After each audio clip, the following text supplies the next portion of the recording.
ರಾಮನಗರ ಜಿಲ್ಲಾಧಿಕಾರಿ ಕಚೇರಿ ಆವರಣದಲ್ಲಿ ವಕೀಲರ ಆಕ್ರೋಶಿತ ಕಹಳೆ ಮುಳುಗಿದೆ. ಜ್ಞಾನವಾಪಿ ಮಸೀದಿ ನೆಲಮಾಳಿಗೆಯಲ್ಲಿ ಹಿಂದೂಗಳಿಗೆ ಪೂಜೆಗೆ ಅವಕಾಶ ಮಾಡಿಕೊಟ್ಟಿದ್ದನ್ನು ಪ್ರಶ್ನಿಸಿ ಚಾಂದ್ ಪಾಷಾ ಎಂಬಾತ ಅವಹೇಳನಕಾರಿಯಾಗಿ ಪೋಸ್ಟ್ ಹಾಕಿದ್ದ. ಫೇಸ್ಬುಕ್ನಲ್ಲಿ ನ್ಯಾಯಾಧೀಶರ ಆದೇಶವನ್ನು ಪ್ರಶ್ನಿಸಿ ಅವಾಚ್ಯ ಪದಗಳನ್ನು ಬಳಸಿ ಪೋಸ್ಟ್ ಹಾಕಿದವನು ಕೂಡ ಓರ್ವ ವಕೀಲ. ಈತನ ವಿರುದ್ಧ ದೂರು ದಾಖಲಾಗ್ತಾ ಇದ್ದಂತೆ ಫೇಸ್ಬುಕ್ ಪೋಸ್ಟ್ ಅನ್ನು ಡಿಲೀಟ್ ಮಾಡಿದ್ದಾನೆ. ಚಾಂದ್ ಪಾಷಾ ವಿರುದ್ಧ ವಕೀಲರ ಗುಂಪೊಂದು ರಾಮನಗರ ಜಿಲ್ಲಾ ವಕೀಲರ ಸಂಘಕ್ಕೆ ದೂರನ್ನು ಕೊಟ್ಟಿತ್ತು.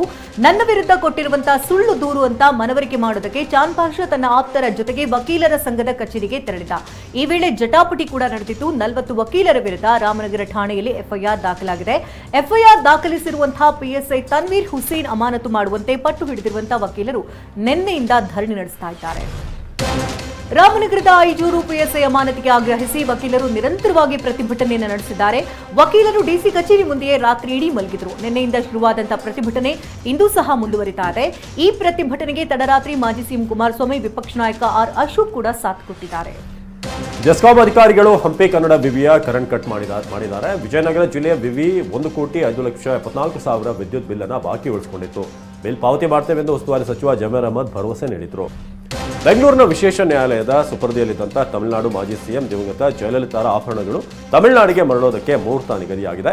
ಜಯಲಲಿತಾ ಅವರ ಅಕ್ರಮವಾಗಿ ಗಳಿಸಿದಂತಹ ಚಿನ್ನಾಭರಣಗಳನ್ನು ತಮಿಳುನಾಡು ಸರ್ಕಾರಕ್ಕೆ ಹಸ್ತಾಂತರ ಮಾಡೋದಕ್ಕೆ ಸಿವಿಲ್ ಮತ್ತು ಸೆಷನ್ಸ್ ನ್ಯಾಯಾಲಯ ಮಾರ್ಚ್ 6 ಮತ್ತು 7ರಂದು ದಿನ ನಿಗದಿಪಡಿಸಿದೆ. 6 ದೊಡ್ಡ ಟ್ರಂಕ್ಗಳಲ್ಲಿ ದಿವಂಗತ ಜಯಲಲಿತಾರ ಯಾವೆಲ್ಲ ವಸ್ತುಗಳನ್ನು ಕೊಂಡೊಯ್ಯಲಾಗುತ್ತೆ ಅಂತ ನೋಡೋದಾದ್ರೆ 7,040 ಗ್ರಾಂ ತೂಕದ 468 ಬಗೆಯ ಚಿನ್ನ ಹಾಗೂ ವಜ್ರ ಖಚಿತ ಆಭರಣಗಳು ಇದರಲ್ಲಿರುತ್ತೆ. ಬರೋಬ್ಬರಿ 700 ಕೆಜಿ ತೂಕದ ಬೆಳ್ಳಿ ಆಭರಣಗಳು, 740 ಜೊತೆ ದುಬಾರಿ ಬೆಲೆಯ ಚಪ್ಪಲಿಗಳನ್ನು ಟ್ರಂಕ್ಗಳಲ್ಲಿ ಕೊಂಡೊಯ್ಯಲಾಗುತ್ತೆ. ಜಯಲಲಿತಾರ 11,344 ರೇಷ್ಮೆ ಸೀರೆಗಳು, 250 ಶಾಲೆಗಳು, 12 refrigerator, 10 TV set, 8 VCR, 1 video camera, ಹಾಗೆ 4 CD player, 2 audio deck, 24 2-in-1 tape recorder, 1,040 video cassette, 3 iron ಲಾಕರ್ಗಳನ್ನು ಟ್ರಂಕ್ಗಳಲ್ಲಿ ತುಂಬಿ ತಮಿಳುನಾಡು ಸರ್ಕಾರಕ್ಕೆ ಒಪ್ಪಿಸಲಾಗುತ್ತೆ. ದೇಶದ ಬೆನ್ನೆಲುಬು ರೈತ ಸಮುದಾಯ ಮತ್ತೊಮ್ಮೆ ಸಿಡಿದಿದೆ. ವಿವಿಧ ಬೇಡಿಕೆಗಳನ್ನು ಈಡೇರಿಸುವಂತೆ ಒತ್ತಾಯಿಸಿ ಹಮ್ಮಿಕೊಂಡಿರುವಂತಹ ದೆಹಲಿ ಚಲೋ ಪ್ರತಿಭಟನೆ 7ನೇ ದಿನವನ್ನು ಪ್ರವೇಶಿಸಿದೆ. ಸದ್ಯ ಹರಿಯಾಣದ ಶಂಭು ಗಡಿಯಲ್ಲಿ ಸಾವಿರಾರು ರೈತರನ್ನು ತಡೆಹಿಡಿಯಲಾಗಿದೆ. ಭಾನುವಾರ ಸಂಜೆ ಚಂಡೀಗಢದಲ್ಲಿ ರೈತ ನಾಯಕರೊಂದಿಗೆ ಕೇಂದ್ರ ಕೃಷಿ ಸಚಿವ ಅರ್ಜುನ್ ಮುಂಡಾ, ಆಹಾರ ಸಚಿವ ಪಿಯೂಷ್ ಗೋಯಲ್ ಹಾಗೆ ಕೇಂದ್ರ ಗೃಹ ಖಾತೆ ರಾಜ್ಯ ಸಚಿವ ನಿತ್ಯಾನಂದ ರಾಯ್ ಸಭೆಯನ್ನು ನಡೆಸಿದರು. ಆದರೆ ಕೇಂದ್ರದ ಹೊಸ ಪ್ರಸ್ತಾವನೆಯನ್ನ ಒಪ್ಪದಂತಹ ರೈತ ಮುಖಂಡರು ತಿರಸ್ಕರಿಸಿ ಸಭೆಯಿಂದ ಹೊರನಡೆದರು.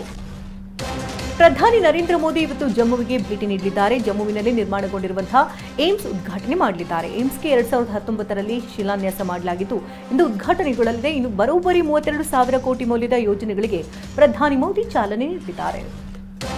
ಬಿಜೆಪಿ 400ಕ್ಕಿಂತ ಹೆಚ್ಚು ಸ್ಥಾನ ಗೆಲ್ಲುತ್ತೆ ಅಂತ ನಾನು ಹೇಳಿಲ್ಲ ಎಂದು ಎಐಸಿಸಿ ಅಧ್ಯಕ್ಷ ಮಲ್ಲಿಕಾರ್ಜುನ ಖರ್ಗೆ ಸ್ಪಷ್ಟನೆ ನೀಡಿದ್ದಾರೆ. ದೆಹಲಿಯಲ್ಲಿ ಮಾತನಾಡಿದಂತಹ ಮಲ್ಲಿಕಾರ್ಜುನ ಖರ್ಗೆ, ಪ್ರಧಾನಮಂತ್ರಿ ನರೇಂದ್ರ ಮೋದಿ ನನ್ನ ಭಾಷಣವನ್ನು ತಿರುಚಿದ್ದಾರೆ. ಸಂಸತ್ತಲ್ಲಿ ಮಾತನಾಡುವಾಗ ಬಿಜೆಪಿ 100 ಸ್ಥಾನ ಗೆಲ್ಲಲ್ಲ ಎಂದಿದೆ ಅಂತ ಸ್ಪಷ್ಟಪಡಿಸಿದ್ದಾರೆ. ಚಂಡೀಗಢ ಮೇಯರ್ ಚುನಾವಣೆ ಅಕ್ರಮ ಸಂಬಂಧ ಸುಪ್ರೀಂ ಕೋರ್ಟ್ ಚುನಾವಣಾಧಿಕಾರಿಗೆ ಚಾಟಿ ಬೀಸಿದೆ. ಅಲ್ಲದೆ ಮೇಯರ್ ಸ್ಥಾನಕ್ಕೆ ಉಪಚುನಾವಣೆ ನಡೆಯಲ್ಲ, ಮರುಮತ ಎಣಿಕೆ ಮಾತ್ರ ನಡೆಯುತ್ತೆ ಎಂದಿರುವಂತಹ ಕೋರ್ಟ್ ಇಂದು ಬ್ಯಾಲೆಟ್ ಪೇಪರ್ಗಳನ್ನು ಪರಿಶೀಲನೆ ನಡೆಸಲಿದೆ.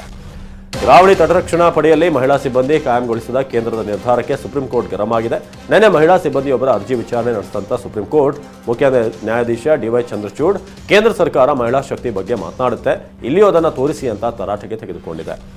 ಫಾರೂಕ್ ಅಬ್ದುಲ್ಲಾ ಹಾಗೂ ಗುಲಾಂ ನಬಿ ಆಜಾದ್ ನಡುವಿನ ವಾಗ್ಯುದ್ಧ ತಾರಕಕ್ಕೇರಿದೆ. ಫಾರೂಕ್ ಅಬ್ದುಲ್ಲಾ ಪ್ರಧಾನಿ ಮೋದಿಯನ್ನ ರಹಸ್ಯವಾಗಿ ಭೇಟಿಯಾಗಿ ಚರ್ಚೆ ಮಾಡ್ತಾರೆ ಅಂತ ಆರೋಪಿಸಿರುವಂತಹ ಗುಲಾಂ ನಬಿ ಆಜಾದ್ ದೆಹಲಿಯಲ್ಲಿ ಮೋದಿ ಅಮಿತ್ ಶಾ ಜೊತೆ ರಾತ್ರಿವರೆಗೂ ರಹಸ್ಯ ಮಾತುಕತೆ ನಡೆಸ್ತಾರೆ ಅಂತ ಗಂಭೀರ ಆರೋಪ ಮಾಡಿದ್ದಾರೆ.